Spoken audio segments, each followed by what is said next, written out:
Hello, and welcome to Season 12 of The Horrific Podcast. We're two friends who live in different places but share a love for scary movies. Each week we watch the same movie on our own and then hop on a call to discuss it. This season, the theme is blatant pandering. We're going to review 10 movies that were either made in or set in the U.S. states that have downloaded the most episodes of The Horrific over the last few years. This will be a shorter season, so we may work in some listener recommendations and horror news along the way too. Thanks for listening. Don't dream it's over, my friend. We are done with season 12. It felt like it just went by so fast. It really did, yeah. Especially compared to several of our recent ones that have been really long. Yeah. But yeah, this one was meant to be kind of short while we get ready for season 13, which we're really excited about, but that is going to take a lot more kind of research and planning than previous ones have, and more details on that in the nearest future. But yeah, we decided to focus on doing movies that were either set in or filmed in the states that have downloaded the most episodes of The Horrific, and then also just kind of some random news updates and I guess movies that were recommendations from other people, whether it be friends, fans, or Facebook. Yeah. Yeah, it was one of those where we're like, hey, let's just do what we know and go top 10. Taking it easy for all the sinners. Yeah, which has changed like 5 times since we started. Yeah, exactly. I'm pretty sure one state is no longer on the list at all. Do you think that's because of the episode? Because we ended up being kind of insulting in most of them, and I feel a little bad about it, but yeah. I mean, yeah, 100%. We have a state that's, yeah, no, that makes sense. Arkansas. So yeah, Arkansas, which we did, the town that dreaded sundown. And we might have dragged Arkansas a little bit, whatever. We also made fun of them during the Deliverance episode, so I get it. So they're gone. Yeah. Yeah, that's on us. Anyway. Yeah. Yeah. So for this recap, I thought it might be fun to do some nominations. I want to award some movies from this season for being exemplary in one way or another. Yeah. I like the idea. I have not run this by you before now. So if it's bad, I'm taking the blame. Yeah. Mm-hmm. But I guess I'll just start it off. Let's do it. Award number 1. Mm-hmm. Movie with most horror genres spanned. And I think that award goes to From Dusk Till Dawn. Okay. Because that one, we had both seen it before. Yeah. But a thing that I hadn't really ever stopped to think about with that one is how it starts as a totally different type of movie than how it ends. Mm-hmm. And then even with the last part, it's like supernatural and it's vampires, but it really is kind of more in the style of like zombie survival.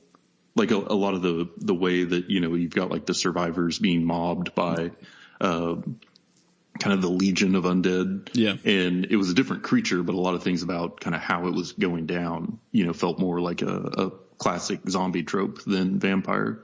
So that was just looking at that one from the perspective of genres and subgenres. It really popped out as different to me in a way that I hadn't appreciated before. Yeah. Yeah. And it also had like almost like a hive mentality to it with with all the zombie or all the vampires too towards the end. So yeah, I think that's a fair awarded. Yeah. And I guess I don't really think about Quentin Tarantino being a horror movie buff so much.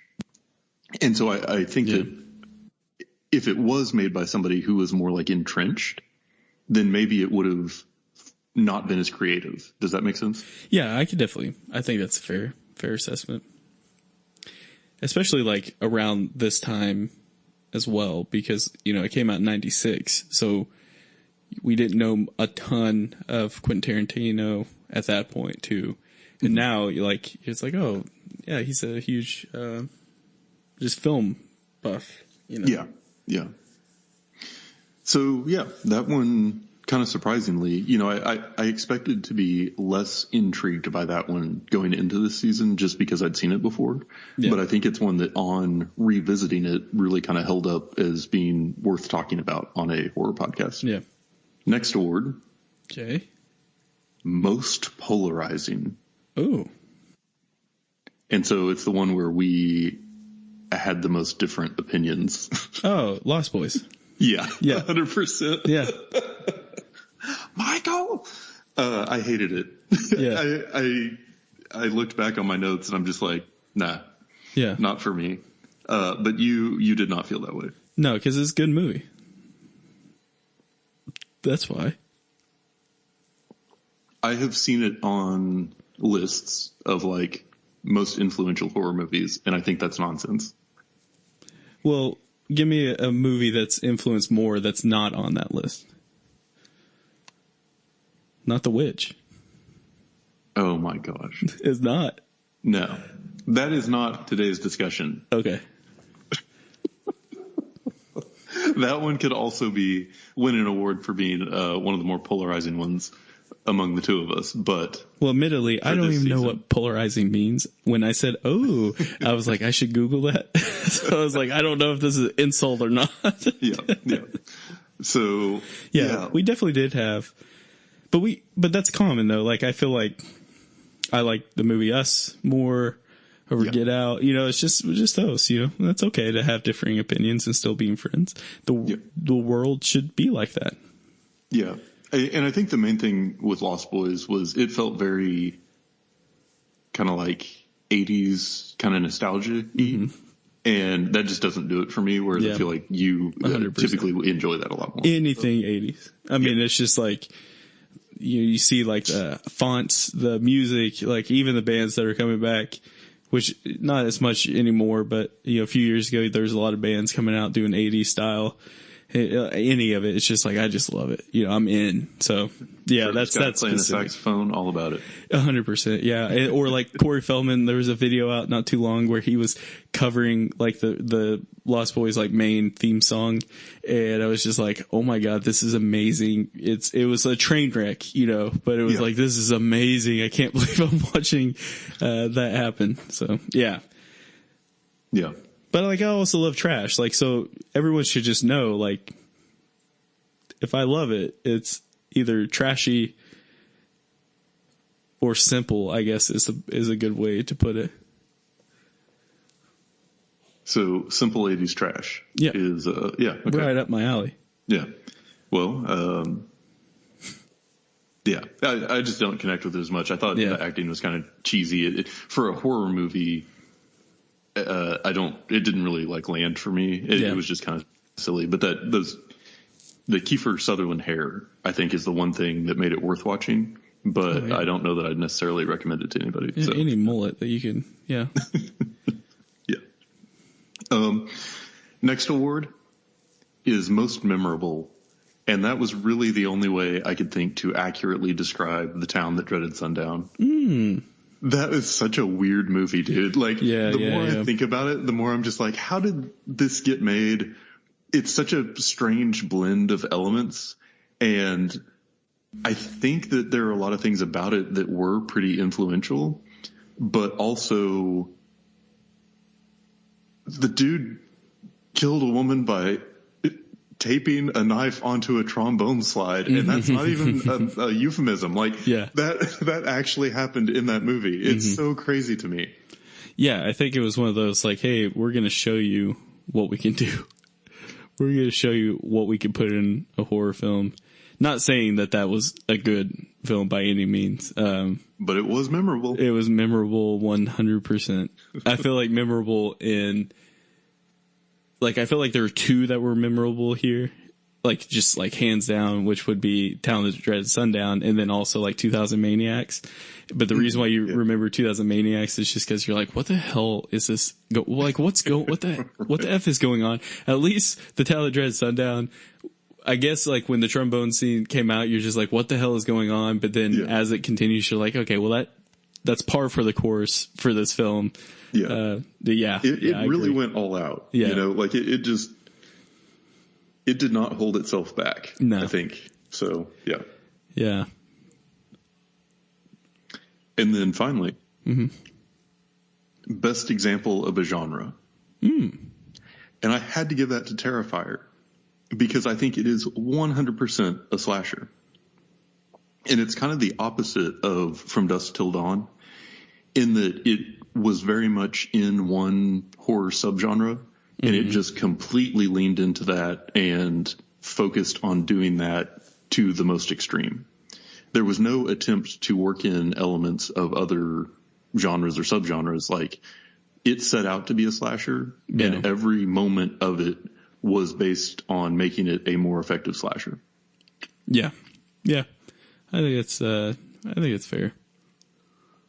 I think that, technically, if we're talking technical, The Lost Boys also stayed in that genre, vampire film, but I think that's fair for sure. And then also, like, I didn't know if Earth versus Flying Saucers, like, I can't remember. I mean, you know how, like, we talked about this where genres are just like, well, it could be supernatural, it could be, whatever. It's like, I think that's sci-fi, but is it sci-fi horror? I don't know. Yeah. Yeah. Yeah. And I guess maybe I'm biased too a little bit by, like, I feel like it did it well and it was very horror. Yeah. So, yeah. But no, I definitely see your point. Like, Earth vs. Flying Saucers, that is like a flying saucer sci-fi movie. Yeah. 100% all the way through. So, yeah. But that one, again, like we talked about, it didn't really have like a horror ending for me. But yeah, I agreed. So, anyway, that was just what I came up with as far as trying to figure out a way to bring up what were, to me, kind of some of the more interesting points from this season. But I was curious, did you have anything on your list, any other ones that really like stood out to you in your memory? Yeah, I think for me, it was one of those, like, when we were picking out the season, we kind of reverted back to the old style where it's like, well, let's pick a horror film and go with it. But then we decided to kind of do it on hard mode, which meant, like, we need to find a horror film that we haven't seen yet that's been either filmed or based in a state. It was like we added too many filters to it. And then, by the time we were wanting to do some, they were no longer available, or, we're not at the point, like, I'm at the point with this podcast where it's like, I'm not going to buy a horror film that I don't know unless we just really want to watch it. Yeah. Cause it's like we've been burned a few times. Like, I own a few horror films that are just like, as well, Terra Firma. But as far as the actual films go of this, I think, maybe we could have added another category of, like, best soundtrack for, American Psycho. Yeah. That was definitely interesting, and just a movie that you can watch and you're just like, what the hell just happened? You don't necessarily know if you can, like, specifically pin it to one genre alone, but I felt like that was pretty decent as well. And there were, like, obvious, like, I feel like Deliverance is a good film to watch otherwise, but for a horror podcast, definitely difficult to to discuss. And then obviously, like, 2000 Maniacs is one of those where I was like, yeah, I definitely wish I picked a different one for that one. After watching it, was like, oh, this is interesting. But yeah, all in all, it was good. We got to see, City of the Dead. We had a Miss Misery. That was one. That was one that kind of frustrated me because it was like the week I posted it, I just noticed that they had just put it on HBO Max. And I was just like, you son of a bitch. Like, how? So it is available again then? Yeah, it's back. It's back. Well, I still want to watch it. Yeah, it's on HBO Max now, but it was just like, what are the odds? I feel like that's a trend in streaming where, we're getting to the point where you can't find the movies at all. Right. On any app or, like, to rent or buy. And I don't know if it's because whoever's fixing to stream it wants people to come to their site and watch it. I don't know, but I'm just calling it now. But I'm sure there's, like, some something to do with copyright and who owns what and when things take effect and how long it takes to upload and make available and all that. But even though it wasn't technically on the list, I think Terrifier was one of my favorites of the season that we've done so far. That was one that like made me look forward to watching and doing one on the sequel.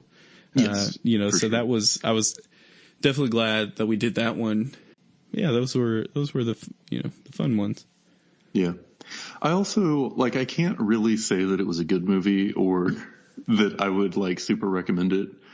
But Snow Beast holds a special place in my heart just because it was, so low budget and kind of goofy. And there were a lot of things about the, special effects that did not get pulled off well, and they shouldn't have shown the monster's face.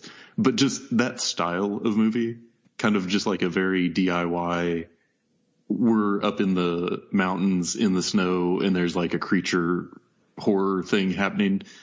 There's something about that just feels a little bit right to me. And so, that one, I'm glad we watched. Yeah. I am literally on the exact same page with you on that as well. Especially kind of looking back on the season. It does have like kind of what you're saying, just holds a little special part in your heart. And I think one of the reasons why, and I definitely discussed it this season. I don't remember which episode, but it was what's it take for an unknown filmmaker in film to essentially kind of go viral, and where some films maybe just got put out at the right time and maybe something happened in the world that, drove people to want to, a similar kind of conflict or whatever the case is. So, this is definitely one I could have seen going viral and having Snow Beast 100, movie right. 100. But it just wasn't, another film similar to that, where I have the similar feeling is, Killer Clowns from Outer Space. It's that's the exact same content that we've seen from movies in the same genre, same era, everything, but it just didn't take off like the others. So I think Snow Beast could have fell into that, even if it can't. Or even if someone tells me it, wouldn't have otherwise, I don't give a shit. I'm going to stick to that because it just, like you're saying, it just holds a special place in my heart. I don't know why. It's just okay. Will I watch it again? I doubt it. Maybe, but, it just, yeah. And also, I like any film that has snow in it because I like snow. Yeah. Again, I just really feel like, if you and I were to scrape together the minimum amount of money required to make a very low budget horror movie, it would probably be really similar to that one. So. Yeah. 100%. Yeah. All in all, it was fun season. It was one of those seasons where we're just we said it from day one, even in the last season, this is to buy us time for a bigger, more in-depth season. Kind of like what we had with season 11. Yeah. Where we both, had a ton of fun, recording and all that. This was kind of, let us reset, and thankfully so, because the season also started out with you were in Germany, and so it was it kind of just worked out the way that we did this season. So I'm glad we did. Also cool with it being over with, especially after discussing next season with you. Yeah, excited about what's coming. Excited, for this next set of episodes. I think it's going to be. It's the most excited I've been to start a new portion of this in a long time. Which will be explained in probably the next episode. We gotta have more content out there, get it prepared a little bit more before we announce it. Yep. And that's it for today's episode. If you've listened this far, then thank you, and we hope you've enjoyed it. We're always looking for new ideas, so if you have any questions, comments, or movie suggestions, please send us an email at thehorrificpod@gmail.com, or feel free to comment on or message our Facebook page. Just search for The Horrific Podcast. Thanks for listening.